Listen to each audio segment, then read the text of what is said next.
Assalamualaikum warahmatullahi wabarakatuh. Perkenalkan, nama saya Rizky Senibu dengan NIM akhir 071. Di sini saya akan menuntaskan tugas UAS inovasi pembelajaran dengan tugas UAS seperti berikut. Silakan analisis metode pembelajaran yang menurut Anda merupakan sebuah inovasi untuk meningkatkan kualitas pembelajaran pada saat ini sesuai karakteristik siswa di Pulau Madura. Kedua, buatlah sebuah video yang menjelaskan mengenai alasan memilih metode pembelajaran tersebut, seperti pengertian, langkah-langkah, evaluasi, serta hal yang berkaitan mengenai metode pembelajaran tersebut. Peserta jelaskan mengenai keterampilan abad 21 yang harus dimiliki oleh peserta didik. Langsung saja, kembali pada PPT-nya. Inovasi metode pembelajaran untuk peningkatan kualitas pembelajaran siswa di Madura. Kita langsung masuk di karakteristik siswa di Madura. Latar belakang siswa, sosioekonomi dan budaya siswa Madura beragam. Gaya pembelajaran dominan, visual, auditory, dan kinestetik adalah gaya belajar utama. Motivasi belajar dipengaruhi oleh beberapa faktor. Di sini, metode pembelajaran yang saya ambil guna meningkatkan kualitas pembelajaran di Pulau Madura yaitu dengan metode pembelajaran PJBL atau Project Based Learning. Definisi PJBL sendiri adalah pembelajaran berbasis proyek. Relevansi PJBL yaitu siswa Madura berkolaborasi, berkreasi, dan memecahkan masalah. Landasan teori, konstruktivisme, dan pembelajaran kontekstual mendasar PJBL.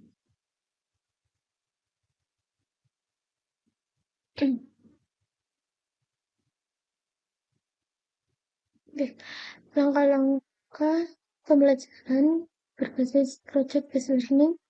Model ini umumnya meliputi 6 langkah. Yang pertama ada penentuan pertanyaan mendasar atau essential question. Guru dan siswa menentukan masalah atau pertanyaan yang menarik dan menantang. Pertanyaan ini menjadi dasar dari seluruh proyek. B. Perencanaan proyek. Siswa dengan bimbingan guru merancang aktivitas proyek, menentukan tujuan, langkah kerja, pembagian tugas, dan waktu pengerjaan. C. Penyusunan jadwal, menentukan tahapan pelaksanaan proyek, memastikan waktu cukup dan terstruktur. D.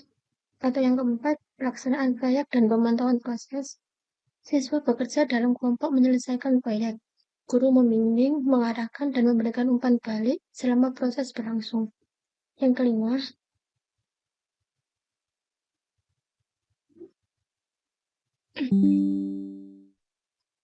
penyelesaian proyek dan hasil presentasi.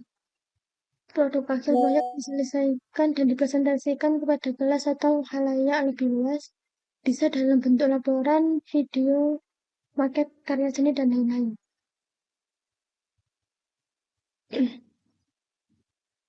Yang terakhir atau yang keenam ada evaluasi dan refleksi. Evaluasi terhadap produk dan proses, refleksi siswa atas pengalaman belajar, baik individu maupun kelompok.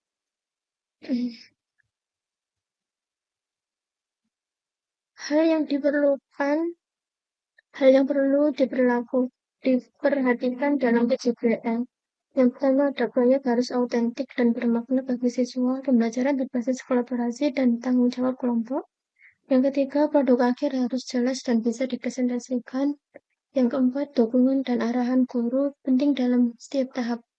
Yang kelima, waktu yang cukup agar proyek tidak terburu-buru. Dan yang terakhir, perlu keterampilan manajemen waktu dan peran siswa.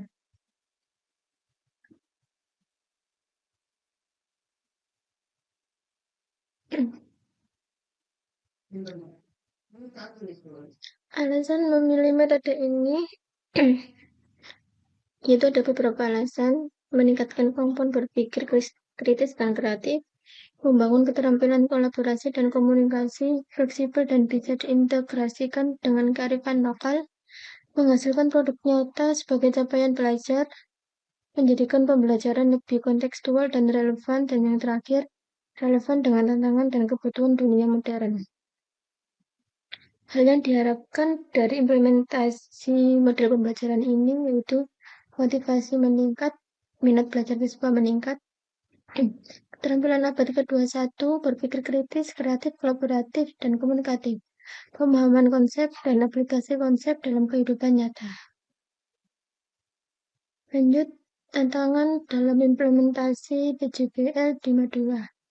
Yang pertama ada sumber daya, yaitu fasilitasnya yang terbatas, pelatihan guru, seperti kurangnya pelatihan dalam metode pembelajaran PJBL.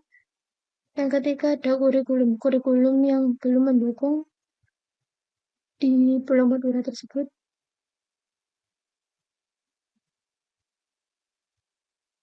Solusi untuk mengatasi tantangan tersebut yaitu yang pertama ada pelatihan guru seperti workshop dan seminar PJBL, modul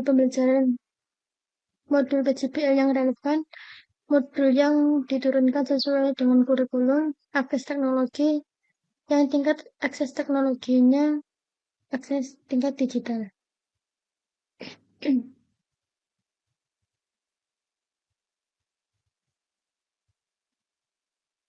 Keterampilan abad 21 yang harus dimiliki peserta didik yaitu keterampilan abad 21 yang harus dimiliki oleh peserta didik mencakup kemampuan berpikir kritis dan pemecahan masalah, kreativitas dan inovasi, komunikasi yang efektif, serta kolaborasi dalam tim.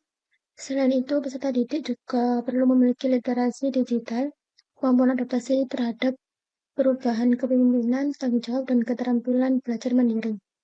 Keterampilan ini sangat penting untuk menghadapi tantangan dunia global yang terus berkembang pesat, serta untuk mempersiapkan peserta didik menjadi individu yang tangguh, produktif, dan mampu bersaing di era informasi dan teknologi yang serba hebat.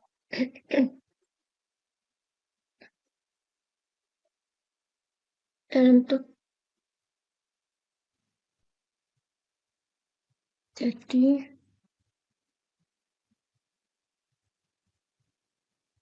jadi alasan saya memilih metode pembelajaran PJBL yaitu yang pertama meningkatkan keterampilan abad 21, di mana PJBL ini membantu siswa mengembangkan keterampilan penting seperti berpikir kritis, kreativitas, kolaborasi, dan komunikasi yang sangat dibutuhkan dalam dunia kerja dan dunia masa depan.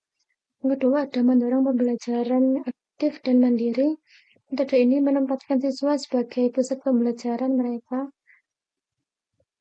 yang aktif mencari solusi atas masalah nyata sehingga lebih mandiri dan termotivasi. Yang selanjutnya yaitu mengembangkan kemampuan problem solving. Siswa dihadapkan pada satu permasalahan yang harus dipecahkan melalui proyek. Ini melatih kemampuan mereka dalam analisis, merancang, dan mengevaluasi solusi. Mungkin cukup sekian penjelasan saya mengenai tugas UAS kali ini. Mohon maaf. Wassalamualaikum warahmatullahi wabarakatuh.